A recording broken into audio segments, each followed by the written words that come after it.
კარაკასი, ვენესუელას დედაქალაქი, 2017 წლის აპრილი. ქუჩები მომიტინგეებითაა სავსე. ხალხი სპეცტექნიკის პირისპირ დგას.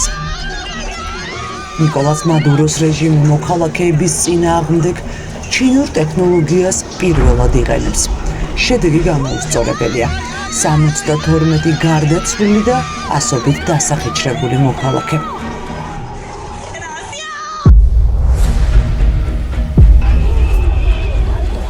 2024 წლის შემოდგომა.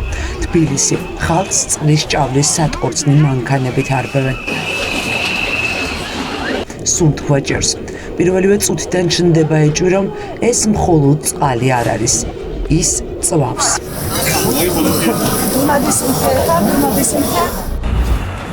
ორივე შემთხვევაში მომიტინგეების წინააღმდეგ ჩინური წარმოების სპეცტექნიკა გამოიყენეს.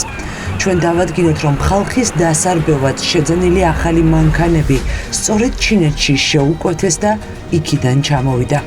ახალი კი ბატონო, ახალი წავლის მანქანები შევიძინეთ, რამდენიმე ცალი, რამდენიმე აქ არის წარმოდგენილი 3 ერთეული, სხვა მოდიფიკაციის. როდის აპირებს როდესაც საჭირო იქნება. ჩინური წარმოების ეს სპეცტექნიკა შინაგან საქმეთა სამინისტრომ საჯაროდ 2024 წელს გამოაჩინა. სინოტრაკის წარმოების აქციების დასაშლელად საჭირო ავტომობილები საიდუმლო ხელშეკრულებით შეიძინეს.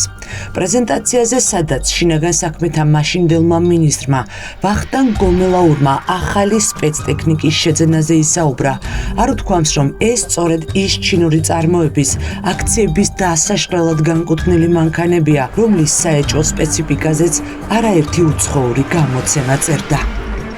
ვისი დავალება იყო? ვახტანგ გომელაურის გადაწყვეტილება იყო თუ ვისი მოთხოვნა იყო ჩინური კომპანიასთან თანამშრომლობა? მადუროს მაგალითზე გადაწყვეტეთ, რომ ეს ავტომობილები უნდა შეგეწყვეტოთ? ბატონ მადურო, თქვი ვენესუელას მაგალითს გულისხმობ, რომელმაც პირველად 2017 წელს გამოიყენა. ჩინეთის სამთავრობო კომპანიასთან ხელშეკრულება ვისი მითითებით დადეთ, ბატონ გიორგი? თქვენ იყავით ჩართული? ეს შინაგან საქმეთა მინისტრის ყოფილი მოადგილე გიორგი ბოთხოზეა. შაბათის ეთერის ინფორმაციით, სწორედ ის ხელმძღვანელობდა აქციების დასაშლელი ტექნიკის შესყიდვის პროცესს. 2024 წლის გაზაფხულის აქციების შემდეგ სასწრაფო წესით სამინისტრომ სწორედ ბოთხოზის ჩართულობით 2 ჩინური სინოტრაკი და 4 თურქული თომა შეიძინა. ჩვენი ინტერესის საგანია დავადგინოთ, რატომ დადეს ფსონი ხალხის დასარბევად ჩინურ მანქანებზე.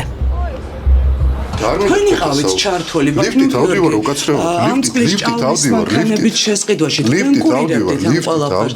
გავიგე, გესაუბრებით, შინაგან საქმეთა მინისტრის მოადგილე იყავით და თქვენი პასუხისმგებლობა იყო, ბატონ გიორგი. გადაწყვეტილება იმიტომ მიიღეთ ამ ავტომობილების შეძენაზე, რომ ზიანი უფრო მეტი ყოფილიყო ხალხზე, როდესაც გამოიყენებდით, ბატონ გიორგი. რატომ ჩინური მანქანები? საერთაშორისო ორგანიზაცია Amnesty International და ბრიტანული კვლევითი ფონდი Omega დეტალურად განმარტავენ, რატომ არის ჩინური მოდელი ევროპულ ანალოგებზე საშიში.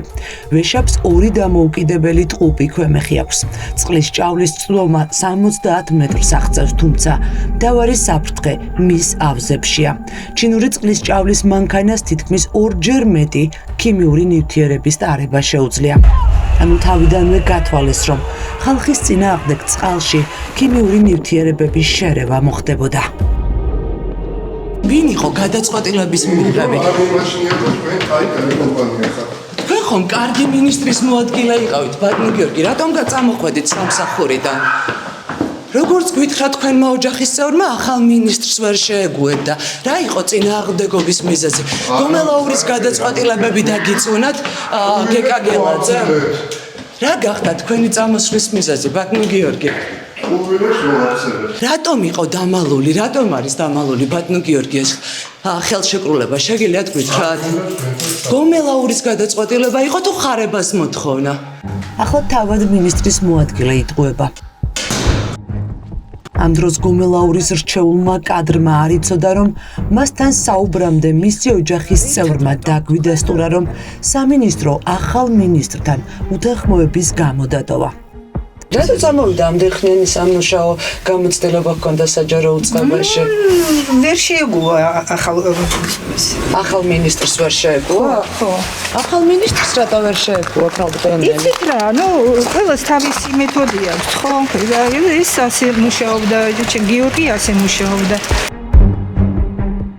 ჩინეთი დიქტატორული რეჟიმებისთვის მაშველი რგოლია. საპოლიციო სპეციალურ აღჭურვილობას უმეტესწილად იმ ქვეყნებში ყიდის, სადაც ადამიანის უფლებების მდგომარეობა მძიმეა. Amnesty International-ის ინფორმაციით, ჩინეთს საპოლიციო აღჭურვილობები 40-ზე მეტ აფრიკულ ქვეყანაში, სამხრეთ ამერიკასა და ახლო აღმოსავლეთში შეაქვს.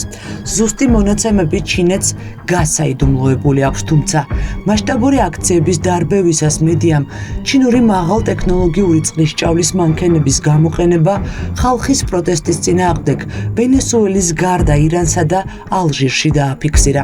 ახლა ამ სიას უკვე საქართველოს დაემატა. დიდი მიმართულება, სადაც ექსკლუზიურად ჩინური კომპანიები არიან და ექსკლუზიურად სანქცირებული ჩინური კომპანიები არიან, ეს არის უსაფრთხოების სექტორი, ყველაფერი, რაც დაკავშირებულია თვალთან ვიდეო კამერებთან, ხო?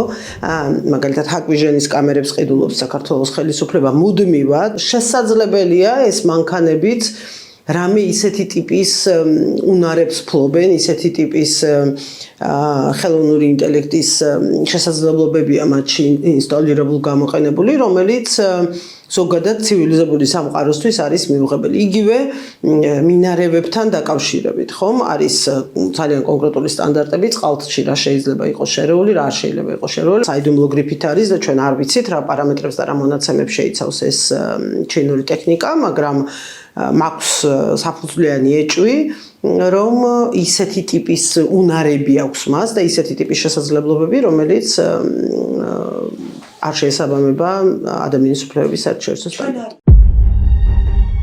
ეს ირანია. 2022 წელი. საპროტესტო აქციების ჩასახშობად ირანის უსაფრთხოების ძალებმა ჩინეთისგან ნაყიდი 3 ტიპის ჯავშან ტექნიკა გამოიყენეს. მათ შორის იყო წყლის ჭავლის იმ ტიპის მანქანები, რომელიც ქართული ოცნების შინაგან საქმეთა სამინისტრომ საგანგებოდ პროევროპული აქციების დასარბევად იყიდა და ხალხის წინააღმდეგ გამოიყენა. მისი ამოცნობა საერთაშორისო მედიამ ფოტოების საშუალებით შეძლო. ამის გასაიდუმლოებას არც ლოგიკა აქვს, არც სამართალი უმაგრებს ზურგს და არც არანაირი რაციონალური აზრი ამის უკან არ არის, გარდა იმისა, რომ ისეთი ტიპის ქვეყნებში, რომელსაც აშენებს ბიძინა ივანიშვილი, რა თქმა უნდა, ეს არის მოსახლეობის დასჯისთვის, არა დანაშაულის პრევენციისთვის, არა ვინმესთვის იმის სათქმელად, რომ აი ეს კანონით რომ აკრძალულია თუ გააკეთებ ასეთი საშუალება მაქვს და გაგაჩერებ. არა, ეს არის იმისთვის, რომ ადამიანები დასაჯონ, ადამიანები მუდმივი ტერორის ქვეშ ყავდეთ და ამიტომ ხო რა თქმა უნდა ჩვენ არ უნდა ვიცოდეთ რა შეუძლია რა ლეგიტიმურ ძალადობის იარაღს და ინსტრუმენტებს ფლობს სახელმწიფო. ზუსტად რა ტექნიკური შესაძლებლობები აქვს წყლის ჭავლის მანქანებს, რომელიც შინაგან საქმეთა სამინისტრომ ჩინური სახელმწიფო კომპანია Sinotruk-ისგან შეიძინა, უცნობია. ხელშეკრულებას, რომელიც სპეცტექნიკის ყიდვისას გაფორმდა, გრიფით საიდუმლო სტატუსი აქვს. ვიცით მხოლოდ ის მონაცემები, რაც ღია წყაროებში იძებნება. აქვს 10,000 ლიტრიანი წყლის ავზი, წყლის ჭავლის ორმაგი ქვემეხი, მაქსიმალური სროლის მანძილი 65 მეტრამდე, 100 litrიანი დამატებითი ავზები ქაფის, საღებავის, მათ შორის გაზის ქიმიური აგენტებისთვის. რობოტები ასიკაცი გამოვიდნენ, დაიწყებენ ჯანჯღებს მიარცხან. გაზი გაუვიე, გაზი გაუვიე. გაზი გაუვიე. სახა იმოქმედე, სახა.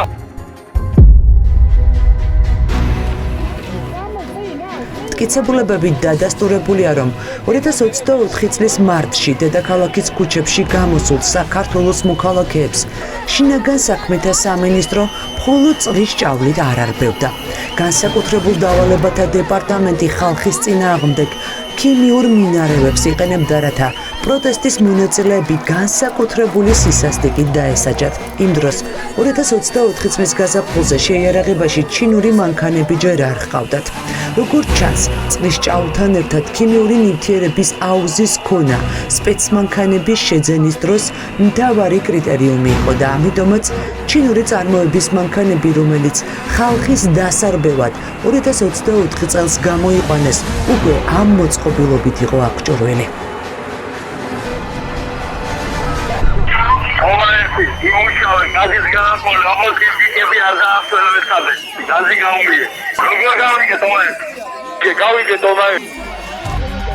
შაბათის ეთერის ინფორმაციით, ჩინაგან საქმეთა სამინისტრომ წყლის ჭავლის მანქანები 2024 წლის მაისში სასწრაფო წესით და გასაიდუმლოებული შესყიდვით შეიძინა.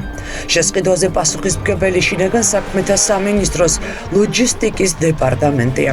უწყებას მალხაზ ნებიერაძე და დავით სამთელაძე ხელმძღვანელობენ.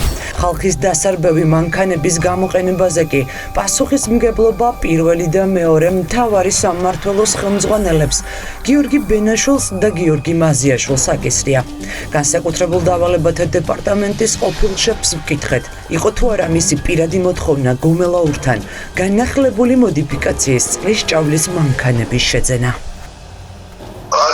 გამარჯობა ბატონოზია, თქვენთან მაქვს კითხვა, სიტრაკის წყლის ჭავლის მანქანები შინაგან საქმეთა სამინისტრომ თქვენი მოთხოვნით იყიდა?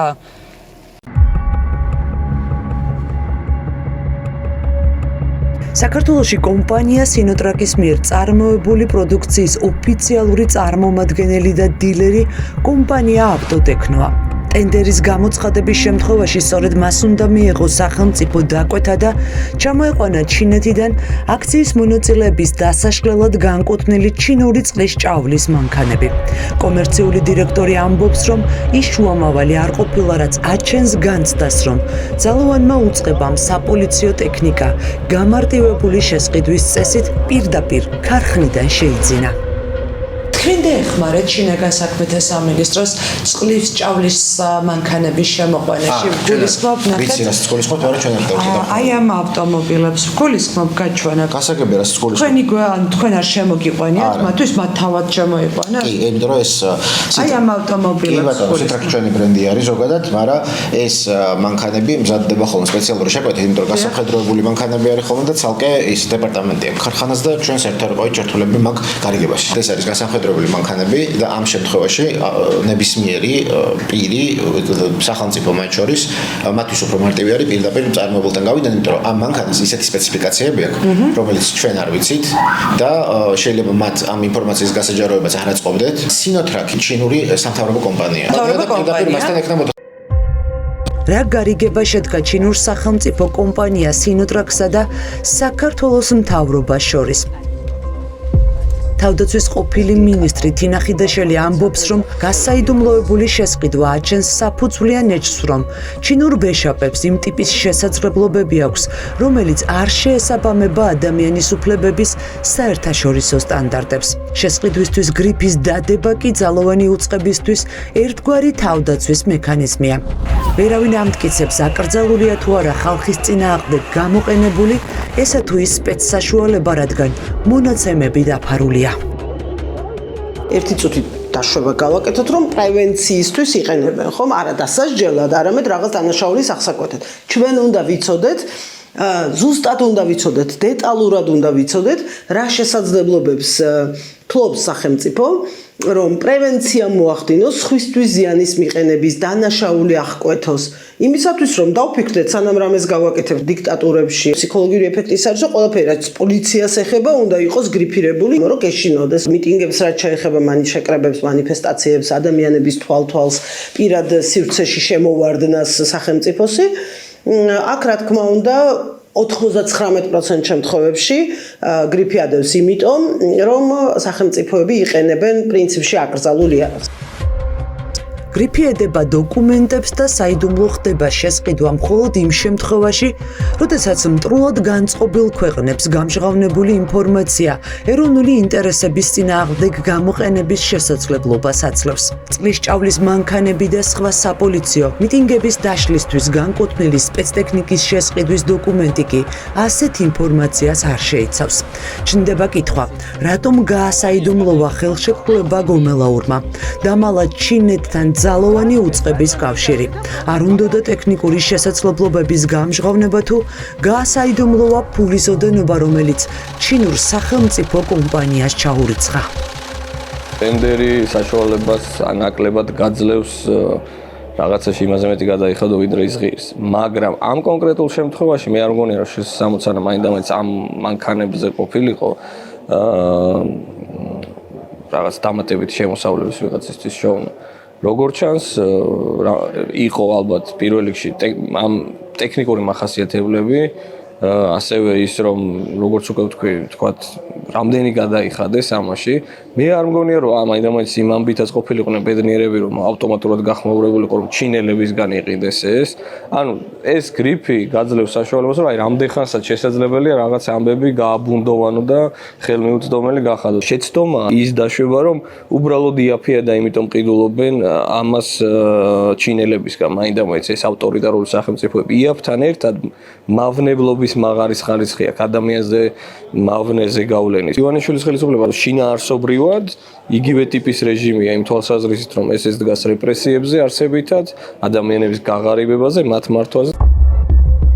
განსაკუთრებულ დავალებათა დეპარტამენტის შეიარაღების განახლება გაძლიერება მას შემდეგ დაიწყო, რაც ქართული ოცნების მიერ რუსული კანონის მიღებას ქვეყანაში დიდი პროტესტი მოჰყვა. კანონის შემოbrunებისა და ევროკავშირთან ურთიერთობების გაწყვეტის შემდეგ პროტესტის ახალ ტალღას ივანიშვილის გუნდი უკვე მომზადებული შეხვდა.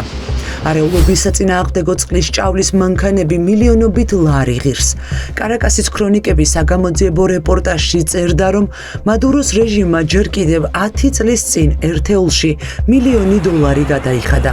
რა დაუჯდა ქართული ოცნების ძალოვან უწყებას ხალხის დარბევისთვის განკუთვნილი წყლის ჭავლის მანქანების განახლებული მოდელები უცნობია. ჩინური დილერების მონაცემებით მსგავსი ტიპის არეულობის საწინააღმდეგო წყლის ჭავლის საპოლიციო მანქანების ღირებულება $233,000-დან იწყება და ფასი კომპლექტაციის შესაძლებლობების მიხედვით იზრდება.